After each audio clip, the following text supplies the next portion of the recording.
بسم الله الرحمن الرحيم الحمد لله رب العالمين والصلاة والسلام على سيدنا ومولانا محمد وعلى آله وأصحابه وأزواجه وذريته أجمعين. اللهم ربنا أرنا الحق حقا وارزقنا اتباعه وأرنا الباطل باطلا وارزقنا اجتنابه. اللهم أرنا حقائق الأشياء كما هي ربنا زدنا علما وعملا وإخلاصا يا رب العالمين. اللهم انصر أولياءك في غزة وفلسطين كلها وفي اليمن وفي لبنان وفي السودان وفي أفغانستان وفي إيران وفي كل مكان. اللهم فرجنا من إخواننا في غزة. اللهم نفس كربنا وكربهم وثبت أقدامنا وأقدامهم والتفنا بهم يا أرحم الراحمين. صل وسلم على سيدنا محمد وآله وصحبه وأزواجه وذريته أجمعين برحمتك يا أرحم الراحمين. عقل کا عجز صانع عالم کے اس بات اور کچھ کمالات کی معرفت.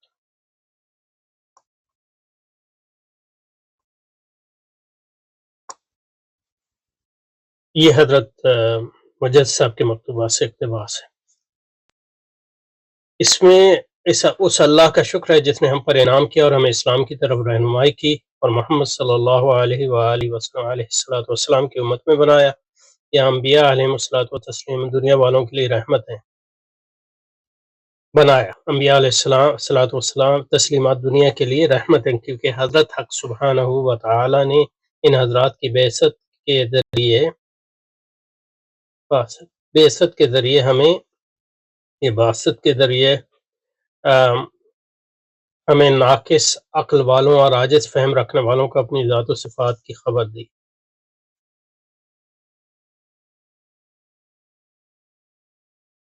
اب یہ ہے کہ نقص عقل اور نقص فہم کے دو مرتبے ہیں. ایک تو ہے نقص فہم و عقل،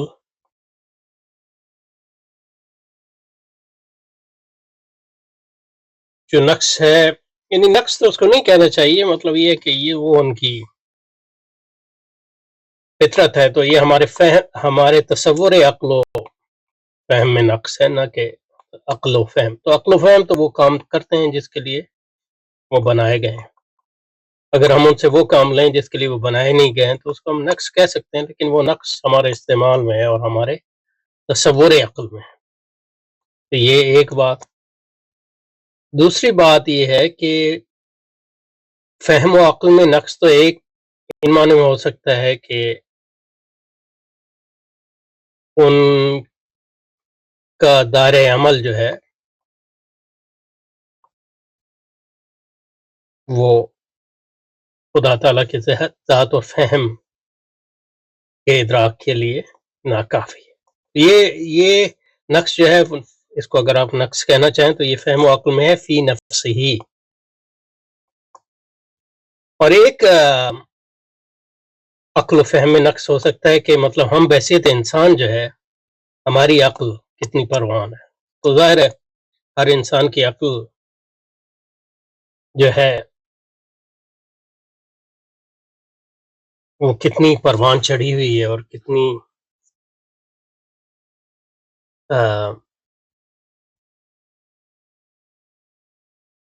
بالغ ہے وہ اس پر مبنی ہوگا کہ اس میں فطری استعداد کتنی ہے اور پھر اس نے اس کی تربیت پہ کتنا وقت صرف کیا. تو جو سب سے عاقل اور دانا فرد بھی ہے اس کی عقل بھی فہم اور عقل کی فی نفسی استعداد تک تو نہیں پہنچ سکتی. تو یہ دو طرح کے فہم. تو یہاں جو ہم جس فہم اور نقص کی بات ہوتی ہے وہ انسانوں کا نقص اور فہم، انسان کے عقل اور فہم ہر فرد کے انفرادی اور یا اجتماعی عقل اور فہم کے نقص کی بات نہیں ہو رہی، بلکہ عقل اور فہم کے نقص کی فی نفس ہی بات.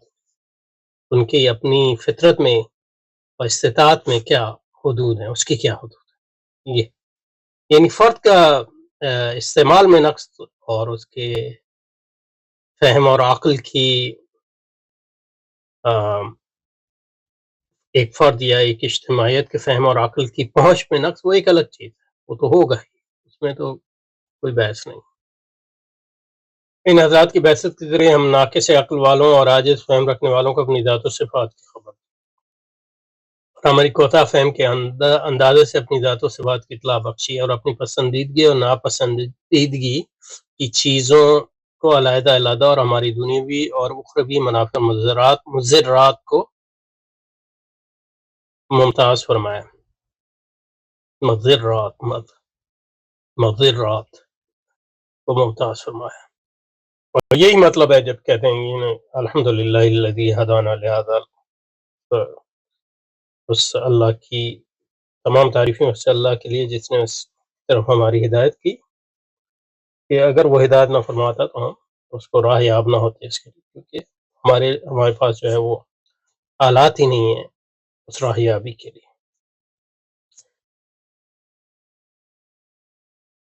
اگر ان حضرات کے وجود و گرامی کا واسطہ درمیان میں نہ ہوتا اور یہ صحیح تصور ہے واسطے کا وسیلہ نہ ہوتا تو تو یہ وسیلے کا صحیح تصور ہے، اس کا انکار جو ہے اس کا انکار کفر ہے۔ تو انسانی عقلیں کارخانہ عالم کے بنانے کے ثابت کرنے میں درماندہ ہوتی۔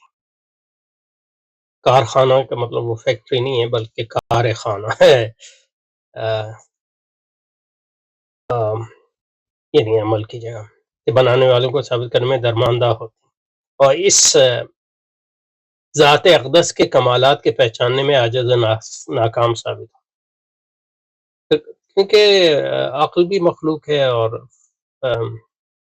فہم بھی مخلوق ہے، اور اللہ تعالیٰ خالق ہے، تو خالق کے بارے میں کیسے یہ جان سکتے ہیں؟ تو خالق نے خود ہی بتایا ہے کہ وہ کیا ہے، جتنا بتایا اتنا ہی ہم جان سکتے ہیں۔ ظاہر ہے وہ جو اس نے بتایا اس کو سمجھنے کے لیے ہمیں عقل کی بھی ضرورت ہے اور فہم کی ضرورت ہے، اور یہ عقل اور فہم کا صحیح استعمال۔ قدیم فلاسفہ یعنی یونانی فلسفی بنیادی طور پہ جو اپنے آپ کو سب سے بڑا عقل مند اور حکیم سمجھتے تھے، ان کے بنانے والا کے منکر اور زیادہ تر، اور جو لوگ مانتے بھی تھے جیسے افلاطون کے ہاں خدا کا تصور ہے اور ارسطو کے ہاں خدا کا تصور ہے، تو پہلی بات یہ ہے کہ وہ خالق کا تصور یونانیوں کے ہاں نہیں ہے۔ ان کا خدا جو ہے دنیا بھی ہمیشہ سے موجود ہے، خدا صرف یہ ہے کہ ڈیزائنر ہے، مادے کا خلق یعنی مٹیریل جو ہے جو ہیولہ ہے اس کے تخلیق کرنے والا نہیں، نہ ارسطو کے ہاں نہ۔ اور پھر ارسطو کے ہاں تو یعنی خدا کا یعنی خدا ذات نہیں ہے ایک لحاظ سے، کیونکہ اس پہ اختلاف ہے لوگوں کا، لیکن میرے فہم کے مطابق جب وہ کہتا ہے کہ خدا عقل محض ہے تو عقل محض ذات کیسے ہو سکتی؟ اور ارسطو کے ہاں بھی جو خدا کا تصور ہے تو وہ خدا ہے اس کے ہاں، لیکن وہ پھر اس خدا نے کئی اور خدا تخلیق کیے تو وہ ہیڈ خدا ہے۔ تو کہنا یہ ہے کہ تو یہ صحیح بات ہے کہ وہ اور خدا کو مانتے بھی ہوں، لیکن اگر اس کا صحیح تصور نہ ہو تو یہ بھی انکار ہے، اور اس کے رسولوں کی دعوت کا سمجھنا ہو تو یہ بھی انکار ہے وغیرہ۔ تو قدیم فلاسفہ نے جو اپنے آپ کو سب سے بڑے عقل مند اور حکیم سمجھتے تھے، اس کا ثبوت یہ ہے کہ وہ اپنے آپ کو یعنی فلسفی بھی کہتے ہیں لیکن سوفسٹ بھی کہتے ہیں، یعنی اپنے آپ کو حکیم کہتے ہیں۔ سوفسٹ کا مطلب حکیم، فلسفی کا مطلب ہے حکمت سے محبت کرنے والا، تو دعویٰ کرتے ہیں کہ وہ حکمت یا تو حکیم ہے یا حکمت سے محبت کرنے والے۔ عالم کے بنانے والے کے منکر تھے اور اپنی عقل کی کوتاہی سے اشیاء کو زمانے کی طرف منسوخ کرتی تھی، دہر یعنی چیزوں کو اللہ نے نہیں بنایا بلکہ ایک گردش زمانہ سے، یہی بنیاد ہے نظریہ تطویر یا نظریہ ایوولوشن کی بھی۔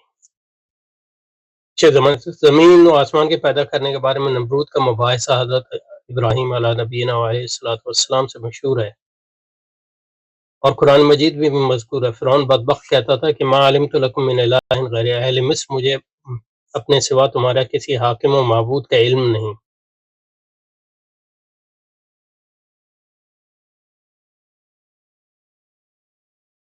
گو کہ مطلب فرعون یہ نہیں سمجھتا تھا کہ وہ خدا ان معنوں میں ہے کہ نے زمین کو تخلیق کیا، بلکہ لیکن یہ کہ وہ خدا ان معنوں میں ہے کہ زمین پر اس کی کم از کم مصر میں تو اس کی بادشاہی ہے اور اسی کا حکم کل ہے، اور اس سے پتہ چلتا ہے کہ یہ بھی الوہیت ہی ہے۔ اگر آپ اس کو کسی کے حکم کو حکم کلی سمجھیں اور خدا کے مقابل سمجھیں تو وہ بھی اس کو الہ ماننے کی ایک بات۔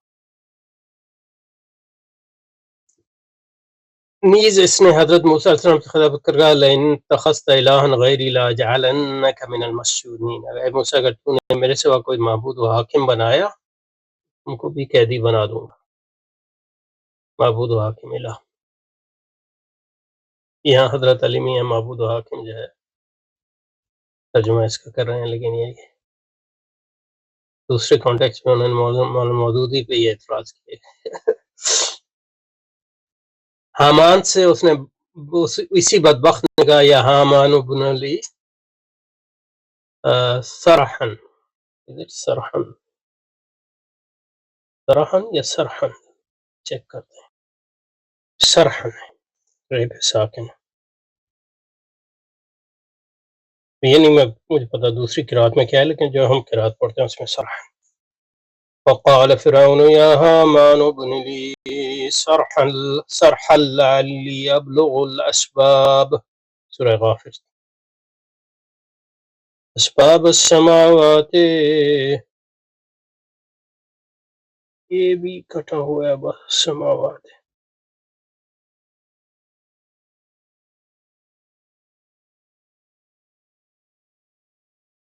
سرحن کا مطلب ہے قصر، محل، اسباب السماوات فاطلع الى الہ موسیٰ وانی لأظنہ کاذبا وکذلک زین لفرعون۔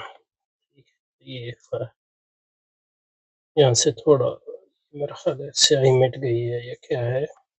فاطلع، فاطلع،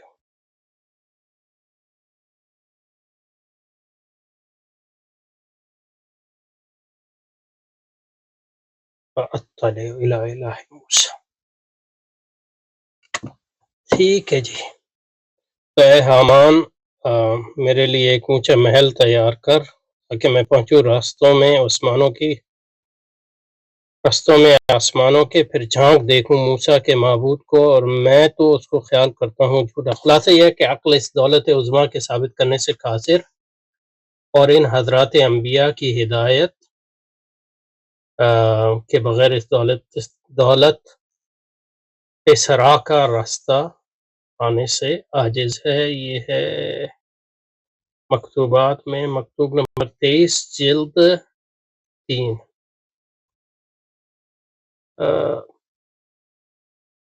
تو آگے جو ہے اگلے مکتوب سے